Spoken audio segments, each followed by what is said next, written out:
Isang pagbati sa lahat, naway handa ang bawat isa sa inyo para sa magiging talakayan natin ngayon. At huwag na nating patagalin pa at ating talakayin ngayon ang batayang kaalaman sa akademikong pagsulat. Lalong-lalo na ang kahulugan, kalikasan at ang layunin nito. Okay, bibigyan natin ng tuon ngayon yung kahulugan, yung katangian o kalikasan at layunin ng akademikong pagsulat. Bilang panimula, sinasabi nila na isa sa pinakamahirap na hasaing kasanayan sa komunikasyon is yung pagsulat. Well, I agree. Kasi dumadaan siya sa isang komplikadong proseso na nangangailangan ng sapat na panahon upang maging mahusay dito. Okay? Hindi agad-agad na kapag ka nagsusulat ka ay malalaman mo na at magiging pinal na iyan.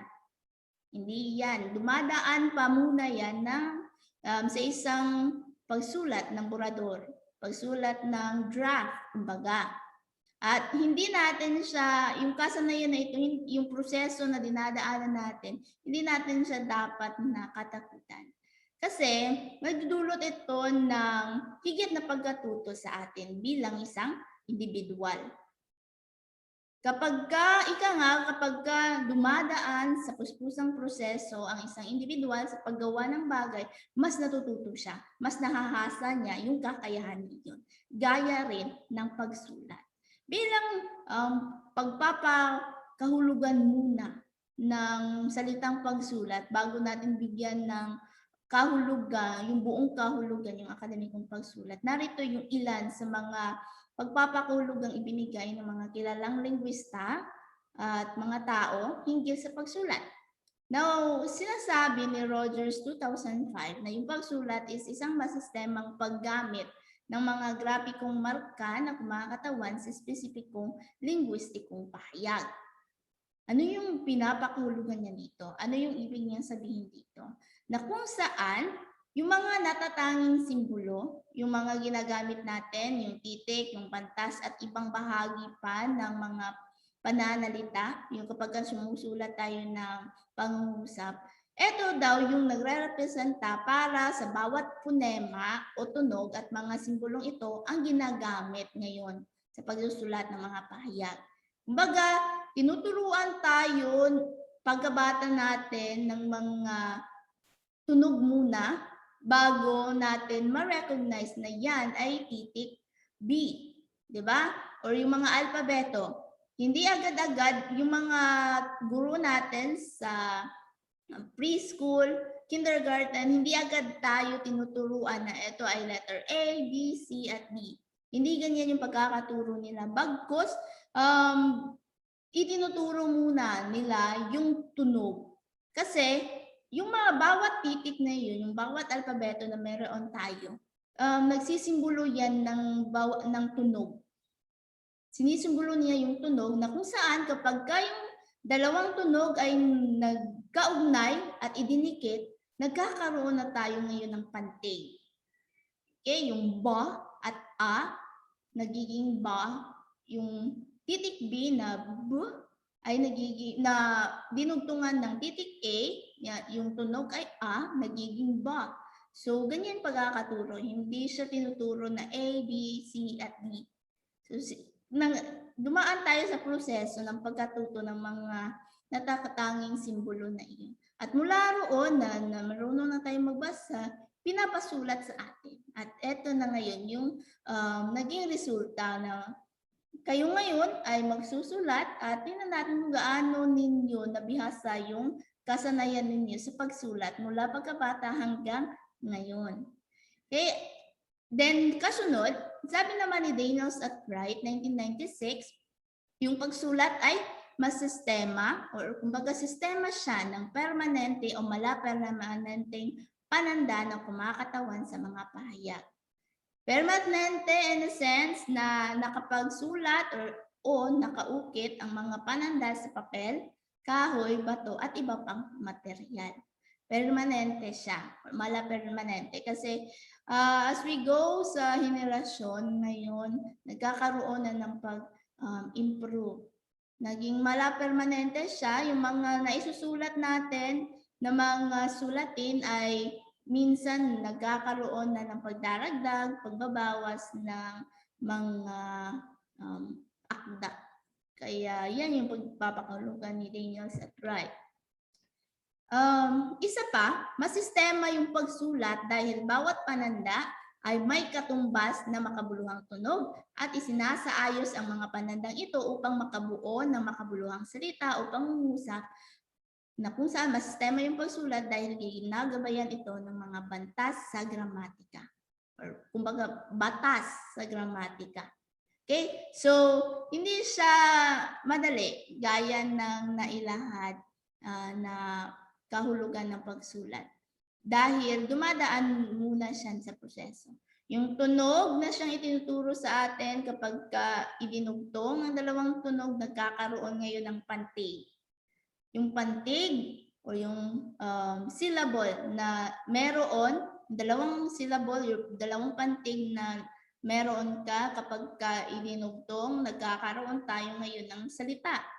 At yung salita na siyang pinagdugtong-dugtong, nagkakaroon tayo ng parirala ngayon hanggang sa maging pangungusap, hanggang sa maging talata, and so on and so forth. So yan. Plus, ginagabayan ng batas sa gramatika.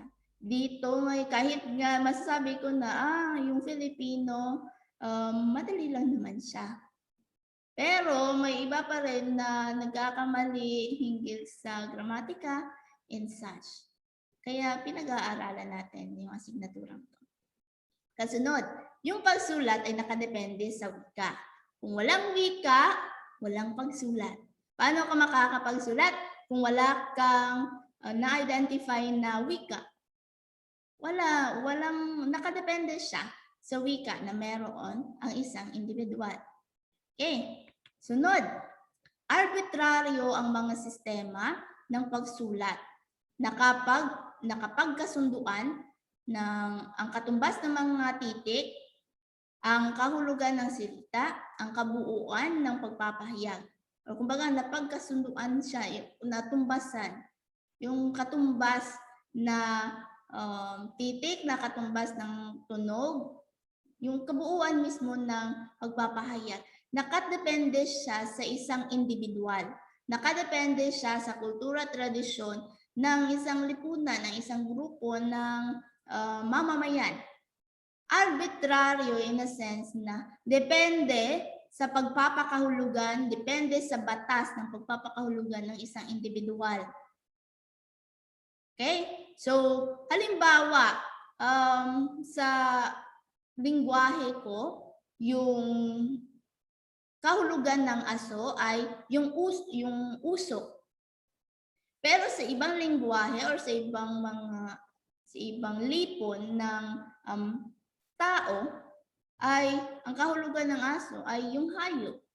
So arbitraryo, nakadepende siya sa kung ano yung tradisyon at kultura ng isang individual. Okay? So hindi agad-agad na masasabi mo na yan, yung salitang yan ay nangangahulugan yan na ganito, ganyan.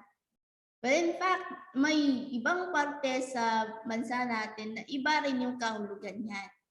Okay, so dapat alamin mo yung kultura, tradisyon din ng mga taong naroroon ka. O ika nga nila, yung langgam dito sa atin ay yung lumilipad, yung langgam sa kanila is yung gumagapa. So, kailangang alamin yung sistema ng pagsulat, maging arbitraryo sa pagsulat.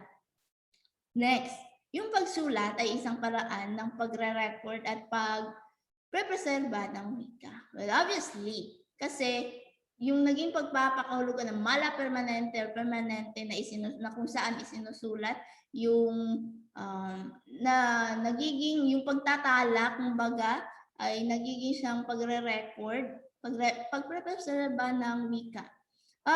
Kung tutusin, mayroon tayo kung napreserba ng maayos yung baybayin.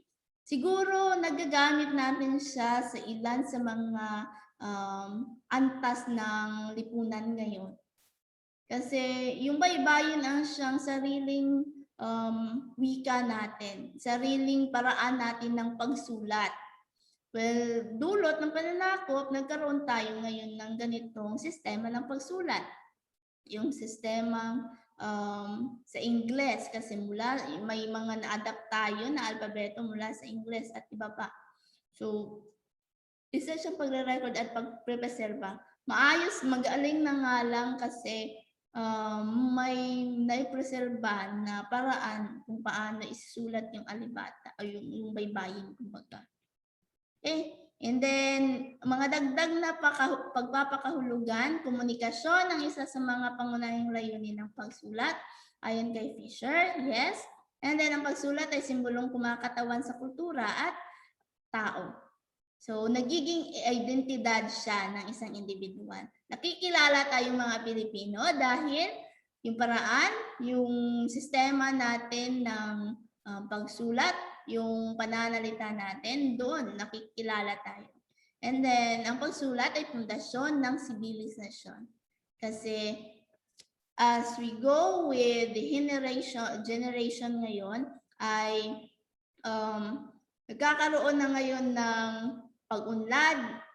Siguro may iba sa mga pananalita, pagsulat natin, paraan ng pagsulat natin ay naiiba na sa mga susunod na henerasyon. So, nagiging pundasyon siya ng isang sibilisasyon. Okay?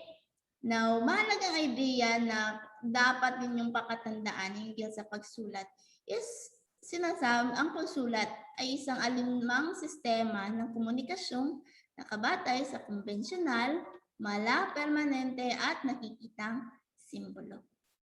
Okay? So, yan, sistema siya ng komunikasyon. Paraan siya ng pagkikipagkomunikasyon. Sinusulat nga lamang, gumagamit nga lang ng papel at panulat. Yung papel or kahit anong papel and then kahit anong panulat. So, yan. Now, dahil na kilala nyo na yung ilan sa mga kahulugan ng pagsulat, idugtong natin ngayon ang terminolohiyang akademiko. Ano ngayon? Yung akademikong pagsulat. Okay. Sinasabing ang akademikong pagsulat ay isang uri ng pagsulat na kailangan ng mataas na antas ng pag-iisip. Mataas na antas ng pag-iisip, hindi ito natin masasabi na putyo-putyo, yung terminolohiya na basta lang na nakapagsulat kanya na. So, nangangailangan siya ng mataas na antas ng pag-iisip. May mga kilala tayong manunulat ngayon dahil sa paraan nila ng pagsulat. Dahil sa kung paano nila mapukaw yung mga mababasa nila gamit yung kanilang isinusulat na akda. So, kailangan mo ng mataas na level ng pag-iisip, kumbaga, kapag ka nagsusulat ka. So, eto ngayon yung akademikong pagsulat. Kasi, ang mahusay na manunulat ng akademikong teksto ay may mapanuring pag-iisip. Akademiko, bumabatay siya sa mga katotohanan, kung ano yung totoo. Doon niya binabata yung kanyang isinusulat. Factual, kumbaga, yung akademikong pagsulat. Unlike sa personal na pagsulat at iba pang uri ng pagsulat. Okay? May kakayahang mangalap ng impormasyon o datos, mag-organisa ng mga ideya, mag-isip ng lohikal, magpahalaga sa orihinalidad at inobasyon, at magsuri at gumawa ng synthesis. Ilan lamang yan sa mga katangian na dapat taglay ninyo bilang manunulat ng isang akademikong sulatin. At yan yung dapat at kailangan ninyong hasain sa asignaturang ito. Okay? So, nangangailangan siya ng kakayahang mangalap ng impormasyon o datos. Nagawa nyo na yan. Nakapagsaliksik na kayo. Mag-organisa ng mga ideya. Pumapasok din yan doon. Paano nyo inorganisa yung inyong pananaliksik. Then, mag-isip ng lohikal. Hindi kayo makakabuo ng naging pananaliksik ninyo kung hindi kayo logical mag-isip. And then, magpahalaga sa orihinalidad. Dito, minsan nagkakaroon tayo ng pagkakamali. Dahil ilan sa mga sinusulat ay pawang kinopya sa ibang mga author at iba pa, pero sikapin natin ngayon na makapagsulat kayo ng sulatin na kayong yung gumawa. Original ninyong ginawa. And marunong magsuri, gumawa ng synthesis or pagbubuo. So malalaman nyo rin paano gumawa ng synthesis. Mga simpleng mga simpleng paraan ng pagsulat ng mga sulatin, yung siyang susulatin ninyo. Sunod, sinasabi na magkaiba yung personal at akademikong pagsulat, gaya ng nabanggit ko. Kasi sa personal na pagsulat, maaaring informal yung wika. Unlike sa akademiko, dapat formal since factual yung mga naisusulat ninyo. And then, maaari ding magaan yung tono at conversational ang wika ng personal na pagsulat. Unlike sa akademikong pagsulat. Medyo mabigat-bigat dahil nga tumatalakay sa katotohanan. Madalas ay maligoy ang paglalahad ng personal na pagsulat na karaniwan ding nangangailangan ng hindi literal na pagbasa. So, isinasabi dito na hindi nangangailangan ng literal na pagbasa. Kung mapapansin ninyo, kapag ka nagbabasa kayo ng mga nobela, ng mga maikling kwento at mga akdang pasalaysay na ganyan, ay makikita mong nandiyan yung mga flowery words, yung mga retorika, kumbaga.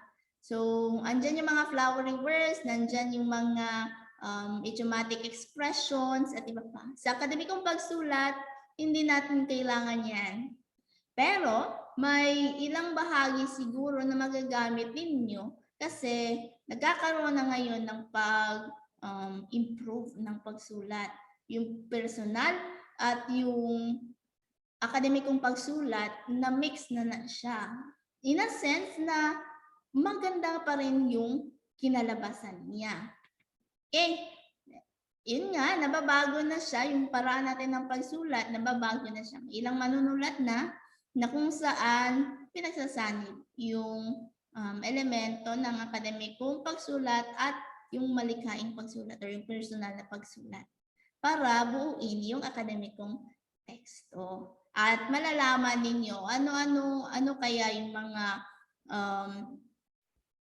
yung mga akademikong sulatin na magagamitan natin ng akademiko at malikhaing pagsulat or yung personal na pagsulat.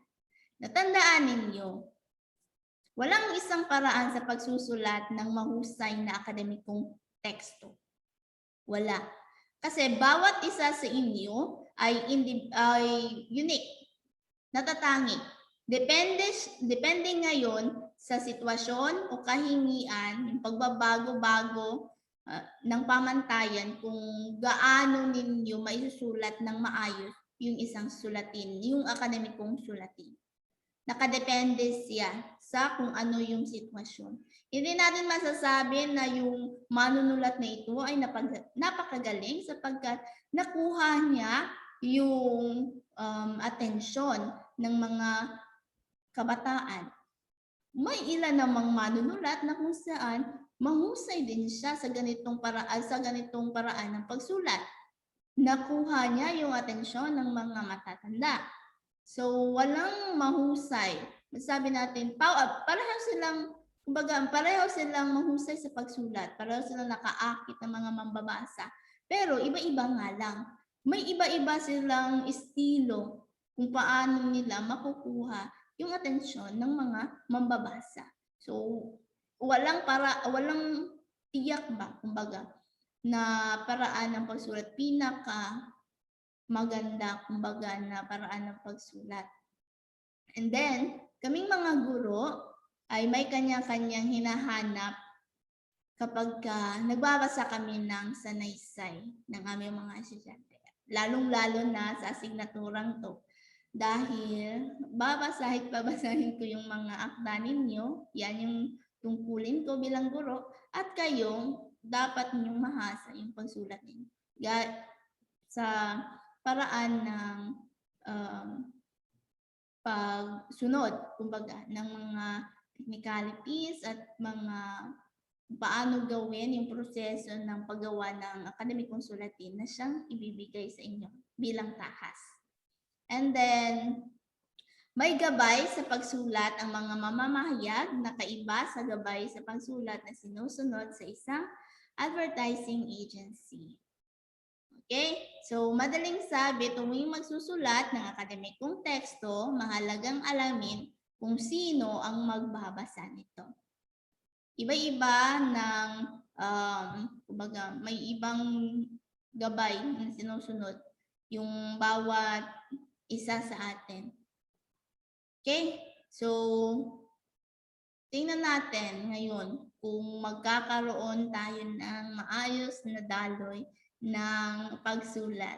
And tandaan ninyo, ang akademikong pagsulat ay intelektual na pagsulat na nag-aangat sa antas ng kaalaman ng mambabasa. Hindi ito option para sa mga akademiko at professional. Ito ay isang pangangailangan. So, kinakailangan ang akademikong pagsulat. Hindi siya option. Okay lang yan. Hindi lang ako magsusulat niyan since hindi naman ako marunong magsulat ng ganyan. No. Kailangan siya. Yung akademikong pagsulat ay kailangan. Okay? So, hindi lamang ikaw kumbaga masasabi natin na nakasalalay sa iyo bilang manunulat yung pagkatuto, yung pag-angat ng kaalaman ng iyong mga mambabasa. So, bilang isang manunulat, dapat may mataas na antas ka ng pag-iisip. Kasi paano mo maiaangat yung antas ng kaalaman ng iyong mga mambabasa kung mababa yung antas ng pag-iisip mo. Okay? So, pakatandaan yan. Now, ilan sa mga halimbawa ng akademikong teksto, sulatin ay na ito. Yung bio note, abstract, talumpati, synthesis o buod, posisyong papel, panukalang proyekto, agenda, katitikan ng pulong, pictorial or photo essay. Yung pictorial or photo essay, a mixture of akademiko at malikhaing pagsulat na yan. Tapos, reflektibong sanaysay, pati rin yung lakbay sanaysay o travel essay. Maaaring ma-mix na rin yung akademiko at malikhaing pagsulat. Kasi may mga elemento na dapat ninyong gamitan ng malikhaing pagsulat. Yung dalawang yan, yung pictorial at yung lakbay sanaysay. At lahat ng yan na halimbawa ng akademikong sulatin ay magagawa ninyo sa asignatura nito. Okay? So, nais kong pagnilayan ninyo ngayon yung tatlong katanungan na ito. Ano ang pananaw mo sa akademikong pagsulat? Sa iyong palagay, ano-ano ang mga halimbawa ng akademikong sulatin na mahirap at madaling isulat? Mula sa mga nabanggit ko doon. At bakit? Sunod, masasabi mo bang taglay mo ang mga katangian ng isang mahusay na manunulat ng akademikong teksto? Paliwanag o patunayan mo yung sarili mo. Okay? Now, kasunod ay bigyang tuon natin ngayon yung katangian ng akademikong pagsulat. Katangian o yung kalikasan ng akademikong pagsulat. May 5 tayo rito na katangian ng akademikong pagsulat. Ito ay ang formal, objektibo, may paninindigan, may pananagutan, at may kalinawan. Formal in a sense na yung paraan, yung tono ng pagsulat ay formal. Okay? So, formal siya. Nakabatay siya sa katotohanan, factual, ang mga impormasyon na nakasaad dito. Objektibo siya in a sense na, kumbaga ito na, karugtong siya, nakabatay siya sa katotohanan. Unlike sa subjektibo na bumabatay siya sa sarili mong pagkakaintindi, sa sarili mong pananaw. Objektibo, kabaliktaran. Bumabatay siya sa katotohanan. Sunod, may paninindigan. May paninindigan is in a sense na kailangan mong kapag kailangan depensahan yung mga naisulat mo riyan, alam mong panindigan na yung mga isinusulat mo o yung laman ng sulatin mo. May kaugnayan siya sa may pananagutan dahil kung may nakita man na dito na pumapasok kasi yung plagiarism or pangungopya ng ibang akda. So, narito na dapat bilang isang manunulat, marunong kang depensahan at panagutan yung mga naisulat mo at yung mga pagkakamali mo. And then, may kalinawan, organisado na nagkakaroon ngayon ng maayos na daloy ng pagkatuto, kumbaga, yung mga mambabasa dahil alam nilang ipag-ugnay-ugnay yung mga ideya sa mga naisulat mo. Okay? So, yang lima na yan, yung pangunahing katangian ng isang akademikong pagsulat. Now, tumako tayo sa mga layunin ng pagsulat. So, ano-ano nga ba kung yung layunin kung bakit tayo sumusulat? Let's run through. So, una, makapagsagawa ng wastong pangangalap ng mga impormasyon at malikhaing pagsasagawa ng ulat. Yes. So, nagsusulat ka dahil kailangan mo ring mangalap ng impormasyon. Kailangan mo ring makapagsagawa kumbaga ng ulat, ng malikhaing pagsasagawa ng ulat. And then, nagagawa ang mga kasanayan sa pagbasa, sa pagsusuri ng iba't ibang uri ng teksto na magagamit sa mga gawain ng akademikong pagsulat. Mayroong pagsulat dahil kailangan siya sa ibang aspeto. Gaya ng naging signatura ninyo noong grade 11 kayo, yung pagbasa at pagsusuri ng iba't ibang teksto tungo sa pananaliksik. Kung walang naisusulat na teksto para isuriin ninyo, hindi din mag-exist yun. Okay? So, kailangan siya ng nangangailangan siya ng kasanayan sa pagbasa or nagagamit din siya sa kasanayan sa pagbasa. Kasunod ay natatalakay ang paksa ng mga naisagawang pag-aaral ayon sa pananaw ng may akda. Kasabay rin ang pag-unawa ng mag-aaral bilang mambabasa. So, isa sa mga layunin dahil natatalakay niya yung kumbaga natatalakay niya yung paksa ng mga naisagawang pag-aaral. Nabibigyan, kumbaga dito na pumapasok yung paano mo maipaaangat ang antas ng kaalaman ng iyong mambabasa. So, kaya nagsusulat para maiangat, para maunawaan ng mga mambabasa yung isinusulat. Then, nakapagsusuri at nakabubuo ng wastong konsepto mula sa tinalakay na paksa ng mga naisagawang pag-aaral.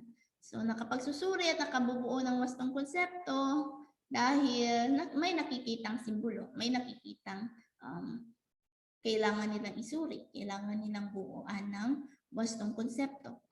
Then, kasunod, malinang ang kasanayan ng mga mag-aaral para makasulat ng iba't ibang anyo ng akademikong sulatin. Mayroong yung asignaturang to ay para mahasa kayo sa kasanayan na ito. Kaya nangangailangan ninyong ibigay yung inyong buong kasanayan sa pagsulat para mas mapaganda pa ninyo at mahasa pa ninyo yung kasanayan na ito. And then, matukoy na ang akademikong pagsulat ay isang kurso na lumilinang sa pagiging inovatibo ng mag-aaral sa pagkakaroon ng mataas na pagkilala sa edukasyon. So, matukoy, kumbaga yung asignaturang to ay isang bahagi ng pagkatuto ng pagkakaroon ng mataas na antas ng edukasyon. Okay? And then, napahahalagahan at naiingatan ang mga nagawang sulatin sa pamamagitan ng paggawa ng portfolio. So, sa katapusan, gaya ng naitalakay ko sa inyo, yung paunang talakayan natin, nangangailangan gumawa kayo or makabuo kayo ng portfolio. Kaya may pagsulat. Okay? So, naway magawa ninyo ito ng maayos, nang sa gayon ay magamit ninyo sa hinaharap, yung kasanayan na ito. And ilan lamang sa mga anyo ng akademikong sulatin, I will run through sa ilan sa mga anyo ng sulatin. Narito, yung pamumuna, yung manual, ulat, sanaysay, balita, editorial, encyclopedia, thesis, disertasyon, papel pananaliksik kung saan nagawa ninyo, pagsasalin, review ng aklat, pelikula o sining, and then anotasyon ng bibliography, artikulo sa journal, review sa mga pag-aaral, meta-analysis, white paper, liham, korespondensyang opisyal, memoir, plano ng pananaliksik, konseptong pananaliksik, mungkahing saliksik, and autobiography. So, ilan lamang yan sa mga anyo ng pagsulat.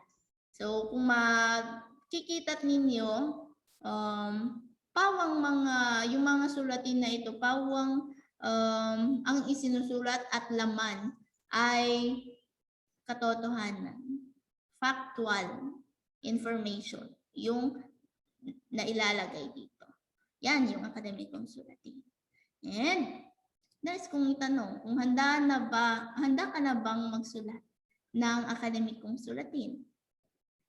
Naway, handa ka para sa magiging unang sulatin na siyang isusulat mo sa asignaturang ito. And kung may tanong at paglilinaw hinggil sa talakayan na ito, huwag mahiyang idulog ito sa akin. Nang sa gayon ay mabigyan natin ng kasagutan at paglilinaw din. Magkita-kita tayo sa susunod na talakayan.